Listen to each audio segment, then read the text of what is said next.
for how we do it. So it doesn't really matter what other people believe in the now generation or not. It matters what you believe. If I believe I'm the now generation, I'm the now generation.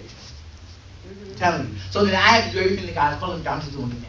I'm infecting my spirit influence now.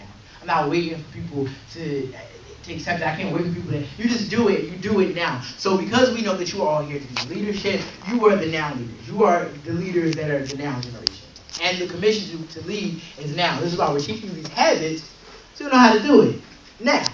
So in the Message Bible, 1 Timothy 4:12, Paul's talking to a person who's a young minister in the church. This is what he's saying to them. He's young. Y'all young. He's young. He's young and a leader in the church. He says, get the word out. Teach all these things, and don't let anyone put you down because you're young. Teach believers with your life by word and by demeanor, by love and by faith, by integrity. Stay at your post reading scripture, giving counsel and teaching.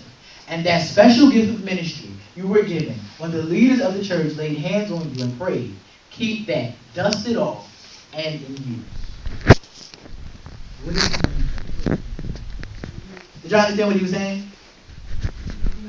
Let me reread one more time. I'll read it again. Get the word out. Teach all these things. And don't let anyone put you down because of your youth. Pay special attention to the part that's highlighted. Teach believers with your life, by word and by demeanor, by love, by faith, and by integrity. Stay at your post, reading scripture, giving counsel, and teaching. I'm going to leave it there. What is he saying? What is the essence of what he's saying? Like go ahead and tell people what God is telling you to say, and don't be offended by people who give you down because you're young. Just do it. Right.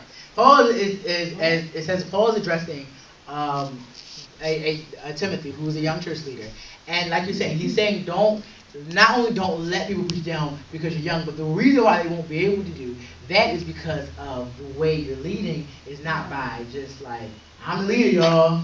I'm about to come teach y'all about habits for leadership. You're leading by displaying it. And so and by example. And so when people see, because again, when we talk about most people don't follow you because of what they see and what they hear you say. You hear people, a lot of people, how many people see people, like, you don't notice how after Lil Wayne became really popular, it seemed like everybody started getting their hair and dreads. And y'all from down here though, maybe people was doing that before him. But I'll talk about Philadelphia. Philadelphia, people don't really do dreads. We don't really have like these, I mean, you really like almost never saw somebody with dreads, unless they were like older. And when Lil Wayne became popular, everybody and their mom all of a sudden had the inclination to walk around with dreads, which was fine. But people, like, not only just the dreads, there was a whole association, people started like changing the way they dressed. People, then when Pharrell came out, everybody started wearing tight jeans. All of a sudden, all these bad boys who had bikes that used to be, paper bag boys turned into skaters. Skateboy V, right with him. And everybody's all moved and things, and it's really not about what people said. If people just never saw Pharrell and just heard him saying these kind of things, people aren't moved by that. We're so visual that we really begin to mimic what we see people do. You see people do something and it be like looking cool, you be like, oh, that's what's up. People see Kanye West walking around with words written all over his head, and then all of a sudden you see people walking around with monograms of words carved into their head. But it's not what people say, it's what people see and the words that they associate what they see with certain lifestyles. Does that make sense?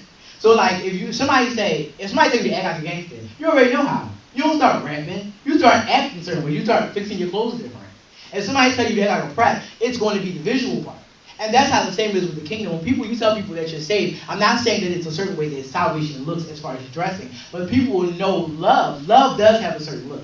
Who is Christ? Christ is love. They will know it by your actions. They will mimic it by what you do. And so when people say, how does Beyonce, how is Emily, how's Christopher, we will ask these things and the actions are not conducive with Christianity, then so, then that's what they're going to think. They're going to think, well, I know you were saved, I know you like Christ, I know you're going to follow him, because they never saw what they know to be. People have certain ideas. And so the leaders you're going to be, instead of trying to so much kind of get people to understand what you're supposed to do and tell people, y'all need to read your word. If this group in here alone followed all of these habits, you would have a youth group that was way stronger.